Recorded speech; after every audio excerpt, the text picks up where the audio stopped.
Good afternoon. Welcome to Who's Tom and Dick? With your hosts, Martin Weavers and Patrick Mortimer. Well, there you go, Martin. How are you doing? Yeah, good afternoon. Nice to be here for our first podcast. Our first podcast entitled The Beginning. Yep. Let's hope we don't come to an end too quicker than we Not after the expected. first one. Anyway, let's introduce ourselves, shall we? Yeah. Who are you? Well, I'm Martin Weavers, of course. So we've been friends for quite a while now, me and you. And since then, we've been friends in the entertainment world as well. I've been entertaining since 1991. And I've had various jobs as well in care homes, in schools. And the last job I had was in Benidorm as a professional singer and lead singer to the Bay City Rollers tribute, which I've now brought home to England. And I'm doing two groups over here now. One's called the 70s, with all music from the 1970s, believe it or not. Yeah. And the other is the new Bay City Rollers, the Roller Maniacs UK. Yeah, so, I hear from your band members you do a bit too much chatting there, that's the trouble. What, in between the songs? Yeah.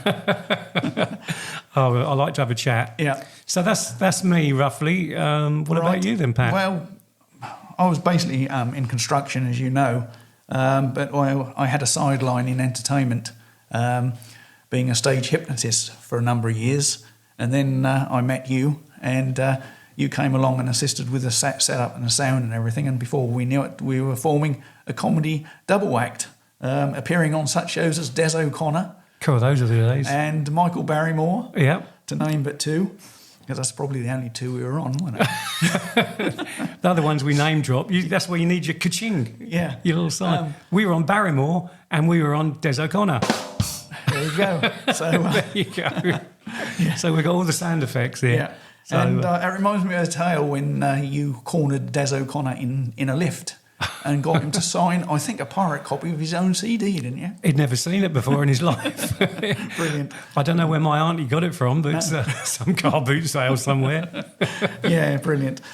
So we then formed a double act, entered a number of competitions, won a couple, had a few TV appearances, which was nice. Opened a few fates, didn't we? Yeah, we did, yeah. And that sort of thing. Got our really. pictures in the papers. Yeah, yeah. Weren't we described as the next Reeves and Mortimer? We were, yeah, the Sussex Flyer or something like that it was. from We went for the Worthing talent show, yeah, wasn't it? down in Worthing, Yeah. And Doc Cox was a compere. That's right, yeah. And it was a talent show, and I remember there was barbed wire on the stage. And we wondered why they'd got barbed wire on the stage, didn't we? Then we found out why. Yeah. It was to stop people getting on the stage to get the acts off. Yeah, yeah. So- We did actually manage to finish our spot in one piece, though, didn't we? We did, yeah. And we didn't have any condoms thrown at us like some young girl singer did. We weren't half as lucky, really. I know. Anyway, about the podcast, well, we're both sufferers from different illnesses, which has brought us back together again, really. So the podcast is really going to be discussions around that. We'd like input from our listeners as well.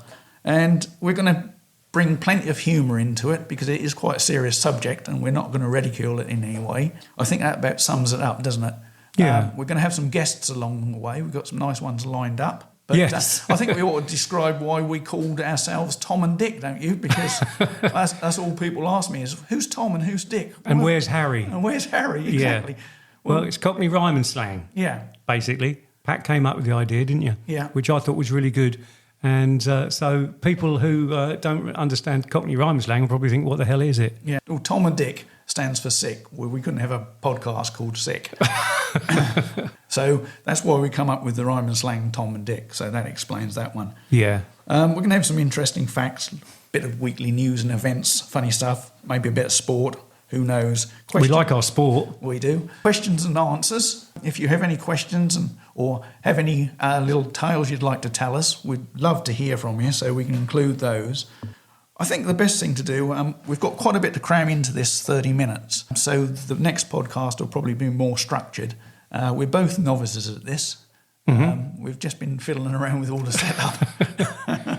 But basically what we really, really want to do is that if you have got an illness, some people may not be of the ilk to want to mention it. I mean, I personally didn't mention mine for a year and a half to people. I think a few people sort of did suss that I wasn't very well, but some people don't want to talk about it, and they're suffering on their own. So what we want to actually do is get people to come out and talk about it, and hopefully realise that you're not alone, because Patrick, with his illness, and me with mine, we're certainly not alone. And we'd love to hear how you've coped with your story, because, you know, we all cope differently. Anyway, Martin, perhaps we can delve into your illness just a little bit today. Well, if shall we both explain what our illnesses are, because the listeners who are listening at the moment don't realise what is wrong with us. No.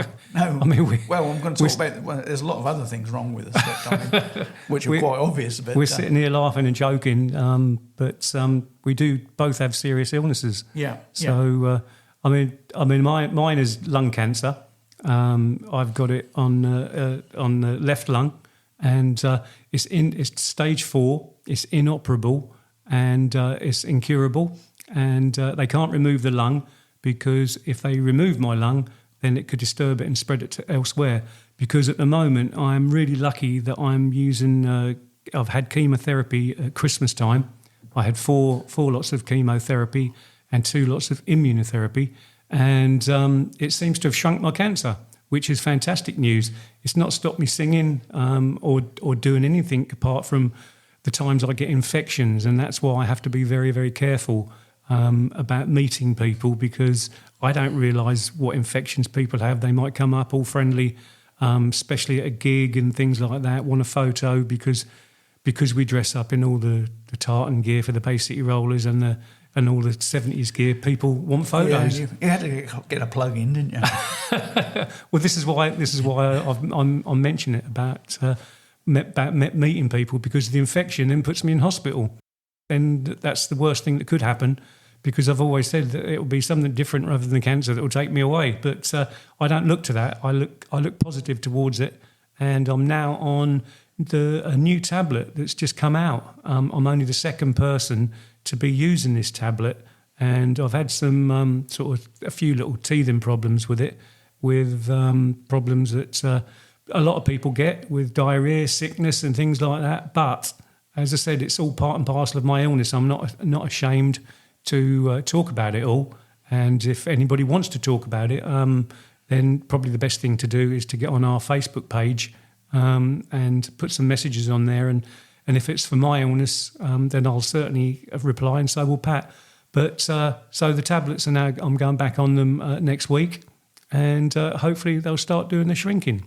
So that's mainly my illness, and Patrick's been ill as well. That's the end of the podcast. Thanks, Mike, for that brief explanation. But, well, you can keep it as long or as short as you like, Pat. Yeah, well, mine's a little bit different. Mine is heart disease. I don't drink excessively. I don't smoke. I'm not overweight. So the doctors have put it down simply to hereditary. My father had heart disease, and so did my mother. So that's what I've got. I've had 2 heart attacks, one 13 years ago and one 3 years ago. And during that time, I've had 3 stents fitted. Anyway, I'm going to ask you some questions, Martin. Okay. If you don't mind. No. When did you first think something was up? New Year's Eve 2 years ago, I did a gig with the Roller Maniacs, and I caught COVID. And it was on one of those things. I mean, I'm sure most people have had COVID, so you know what the symptoms are. But mine seemed to go on and on and on for a little while, and then suddenly they cleared up. And I was a semi-professional football referee as well. And I went and done a football match, and my breathing wasn't fantastic. So I went to the doctors, and it was a lady doctor, and she came up and she said, "Take your top off." And I took my top off, and she did the old thing where she got the old-fashioned thing where she got her fingers and tapped them on my chest, and went all over both chest sides of my chest. And suddenly she went, "Oh." So I went, "Is that a good all or is that a bad all?" She went, She said, "I think I might have to send you off for some tests." So she sent me to the hospital for tests, and that's really how I found out, through not being able to run around so much at a football match and getting out of breath. Yeah. yeah. So you just got to look for those signs, really, haven't you? I mean, most people we speak to who've had cancer seem to have not had any real effects. no, and the slightest things I would always say to people, go to the doctor and get it checked. And don't put it on Facebook and say, my breathing is difficult. What do you think I should do? Because you're going to get all these people who think they're doctors on Facebook. Please don't do that. Just go straight to your GP. I know it's really hard to get an appointment nowadays.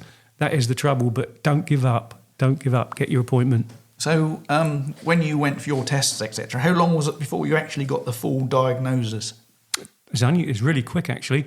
And one thing I must say is I cannot knock the health service over here. I'm at Bury St Edmunds Hospital, and I can't knock the service there. But I went and had the tests, and within a fortnight, I was called back with the results, and that's when I got the bad news. It was the C word. Yeah, and how did you feel? It was a strange feeling because I remember sitting in the chair talking to this doctor, and Linny, bless her, was crying her eyes out because she heard that news.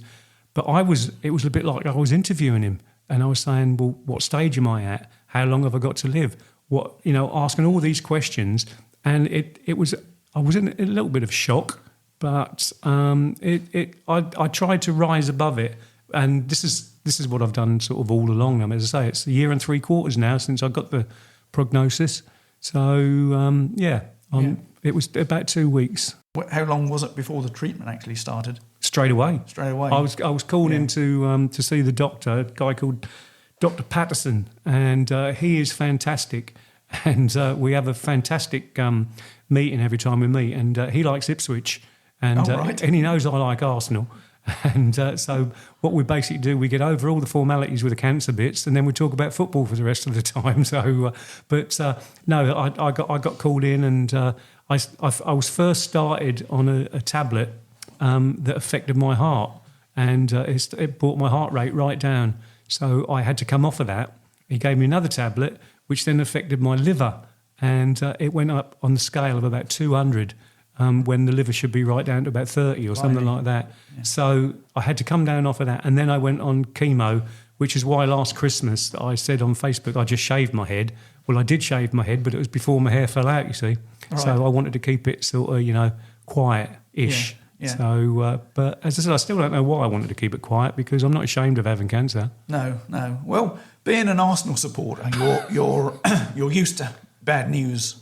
How did your family cope with it? And being embarrassed. Well, yeah. How did your family cope with it? I think the family coped with it harder than what I did, and I still do. Linny, bless her, she's still, going through it hard, and my kids as well. But I think some people see me like I am now, and I suppose I do put a brave face on, and it's only Linny that sees all the the bad times at home here with the pain and everything like that. And I certainly wouldn't put it all over Facebook, but I think with this podcast, that's the idea now, to share with people really what we go through with our different illnesses and all that. Because some people don't know. They see me as this jolly person on Facebook, but they don't realise the ins and outs of all what goes on behind the scenes. No. And did they actually give you any explanation to how you got the cancer? I asked, actually, because my mum used to smoke like a chimney. Right. And I was really, really hoping that it was nothing that you can catch. What's the word when you inhale it? Like Roy, like Roy Castle did, didn't he? Yeah. Because I've never smoked. Passive smoking. Passive, that's right. Yeah. And I was really hoping that I never got it from my mum, and he assured me I didn't. Yeah. And he also assured me that what I've got will not pass on to my children as well. Right. So it was really good that way. But certainly it was a shock to me that I'd got it. People say you can get signs. Well, my sign was that I couldn't breathe, but I never had any signs for stage 2 or 3. No. And I suppose it did happen when I was in Benidorm. You probably had signs that you just ignored. Yeah. Like we all do, really. Well, a lady on here who might be on the next podcast when we read out some of the people who've written on the page and all that, she said it's you can get it through getting knocks, Now, sometimes people do say that's an old wives' tale, but I think there is some truth in that rumour. I don't know where I got any knocks, but the person who wrote to us, Moira and Shearer, she was a youngster and had a couple of knocks and had it, and then later on in life the same thing happened again to her. Yeah. So there is a bit of truth in that. Yeah, but you've been singing, so you've had plenty of knocks. He had to get that in, didn't he? Oh, I did. I've been waiting to use that button all morning. So anyway, how are you coping today? Coping today, I cope fine. Good. I mean, the only thing I've been putting it all over Facebook just recently. We just wanted to get away because we planned to go to the Cotswolds, and then I was in hospital with pneumonia, and that's what I was saying about catching these things. And it's just coping day to day. Every day is different. You never know what to expect. You never know how you're going to feel when you get up. I've got up and I've been shivering some mornings, and then I've had to go in hospital because I've picked up an infection from somebody. And so this is what I have to be careful of. And we go to a club on a Wednesday called Sport in Memories in Sudbury, and I sit in with a mask on because we've got all these. There's about 50 people there, isn't there? Yeah. And you just never know what they've got. So, and this is why I've taken a rest from the singing at the moment, because I need to stabilise and firstly recover from pneumonia and sepsis and the collapsed lung that I had, which wasn't fun, being in hospital for 2 months. Yeah. I missed Wimbledon, missed the test matches, missed everything. Women's World Cup? Well, I watched that, yeah. I missed the summer, basically. But when you go to the club, you don't really have to wear a condom, Martin. I've told you. I know you're taking precautions, but that is a bit too far. Oh, is it? I'll leave that off next time then. Yeah. It's interesting that, having my illness and yours is completely different. So what were the first signs that you had when you had your first heart attack? With heart disease, my father had it all the time I could remember anyway. So I was fully aware of the signs. Of what you might expect if you've got a heart attack coming on. And one day, believe it or not, it was a Tuesday evening, 15th of September, my birthday.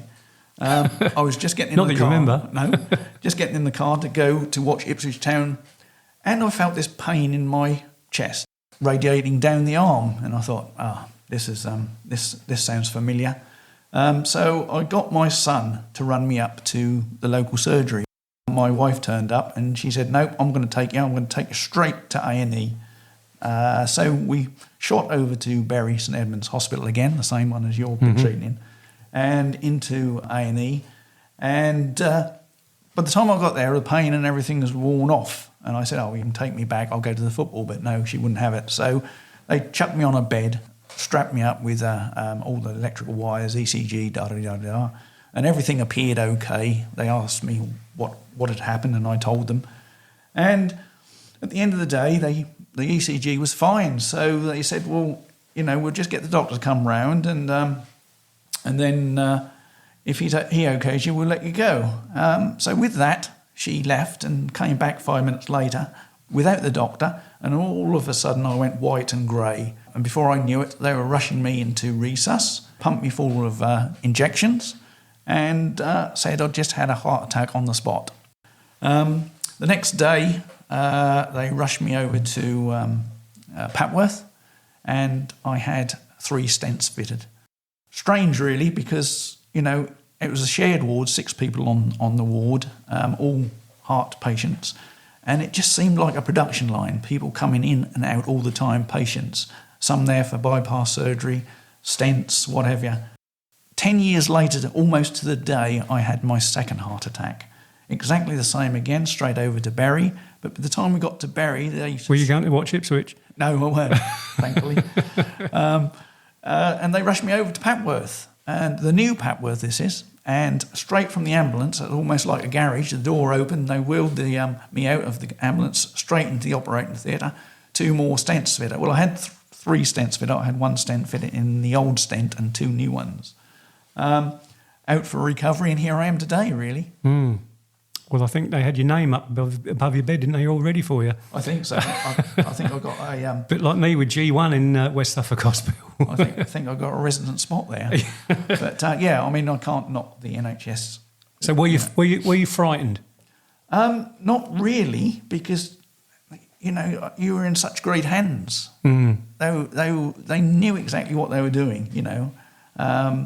From the moment I had the first heart attack, bang, straight into resus, injection in here, injection in there, up on the ward. And I suppose you knew more on having the second one, what you were going to go through. Well, yeah, I mean, that was a bit weirder because I was sort of almost out of it.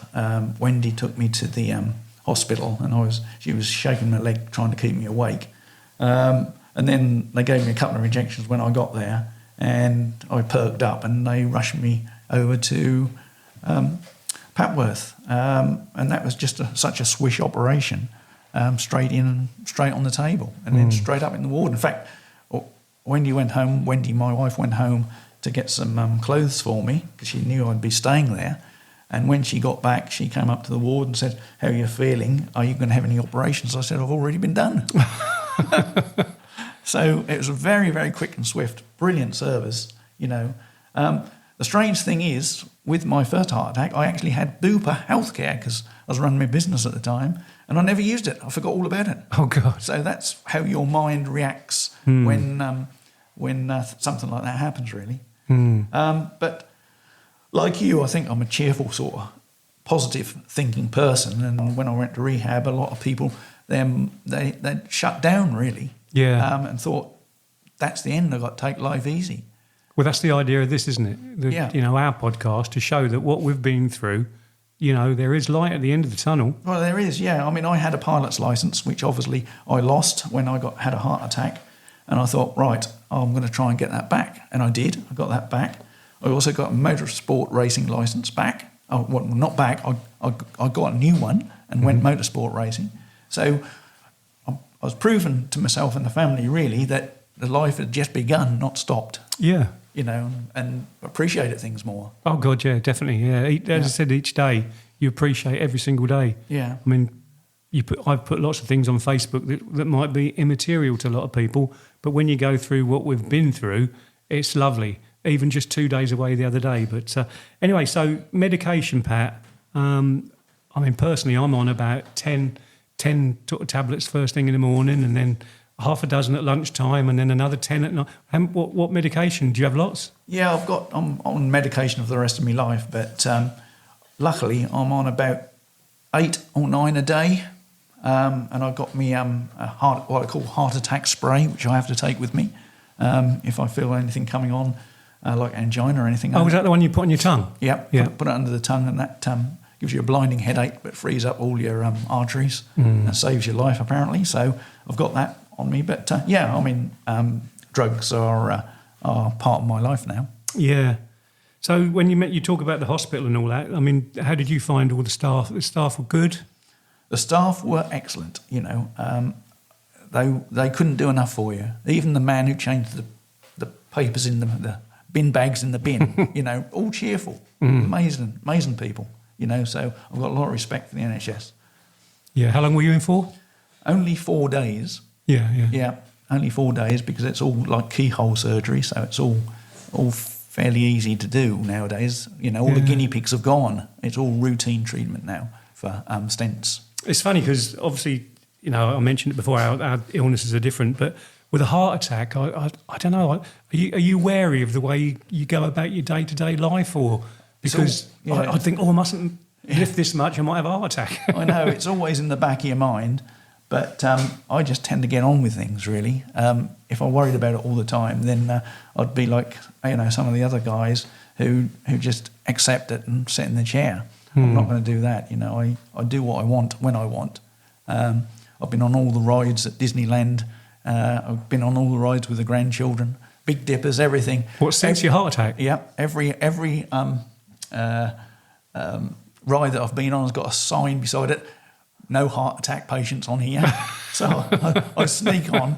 I don't know whether it's the right thing or the wrong thing, but the doctor says, well, if you feel How do you get fine, through the height thing? Because you're only small. That is a struggle. I put my platforms on from the 70s. You might not believe this, Martin, but we're 27 minutes into this podcast. Are we really? Yeah. Blimey, that's because I've enjoyed talking to you. And everybody's gone from Facebook, look. No, they're still there. We've got a few left. Well, it's a funny time of the day, so we what the idea is to put the podcast on, so it's there forever for everyone. This is only just for Facebook, just for as a little trial, so you can see what's happening. Yeah, kick things off, really, isn't it? Yeah, it has really. But yeah. I mean, hopefully, what today has done has given insight to everybody. If they listen to the first one, then obviously the next podcast and things like that, people can add bits on our page, and then we can talk to them. I've got a page full of things here that people have written on our page. So for the next one, we will be mentioning you. So thanks very much to Charlie Cook, Gina Sugden, Moira Ann Shearer, and we had an anonymous participant, which doesn't matter. It's nice if you share your name, but we really don't mind if you put anonymous as well, because all we want you to do is share with what you've been going through, and that's what I will do with the podcast and the second one when we talk about these people, and we might be talking about other different things. We're into dream teams, aren't we, Pat? Oh yeah. I mean, the secret is, there is a lot of life after heart disease and cancer. I think what we're trying to do is to say, obviously there's people in various different positions to us, but there's a lot of hope and a lot of new medicines and drugs and one thing and another. Well, I'm on that brand new one. Yeah, well, exactly. And it's hard when you're sitting there alone. You have an awful lot of time to think. Yeah. And that's dangerous, I think. Well, we have our families around us, so we can share, the good times and the bad times that we're going through. Yeah. But yeah, if you are alone, then don't forget you've got this page now, Who's Tom and Dick. So please share it, and also, I don't mind if you want to send me a private message to talk about things, but please do it at sensible times. Only because I do like to share my evenings with my wife. But I'm about all the day. So now I'm retired. Yeah, but don't forget, some of your followers are international. They are. So when you're asleep, they're in Tabula Rebus in Dallas, Texas. Well, there you go. They're alive and kicking. Yeah. So you've got to expect that, I suppose. Yeah, we just wish you all the best of health. And as I say, for the people who aren't in the best of health, please share it with us if you'd like to. It's not compulsory. But as I say, hopefully we're not putting on anything. We're not putting on an act. As I said, we were a comedy double act where we used to act. But today, Patrick is Patrick Mortimer and I'm Martin Weavers, and we're just as we are normal. We have a laugh like this when we go to football in our club. Well, it was originally Martin and Moore, so that's how we were famously known, but not anymore. Really, that sort of brings things to an end for this podcast. We've really talked about ourselves and tried to introduce what the podcast is going to be all about. Hopefully, the next episode will be full of additional information, less about ourselves, and we'll try and answer any questions we've had. And please post on our Facebook pages. We'll do our best to answer your questions. TikTok and Twitter, or X as it's called now. Yeah. And use that little QR code. Yeah. Take care, everybody. Yeah. Thanks very much for listening. Thanks a lot for coming on board. And please share this with your friends and family, because it's not just for the sufferers out there. And we wish you all the very best. Yeah. Thanks very much, everyone. See you next time. Bye.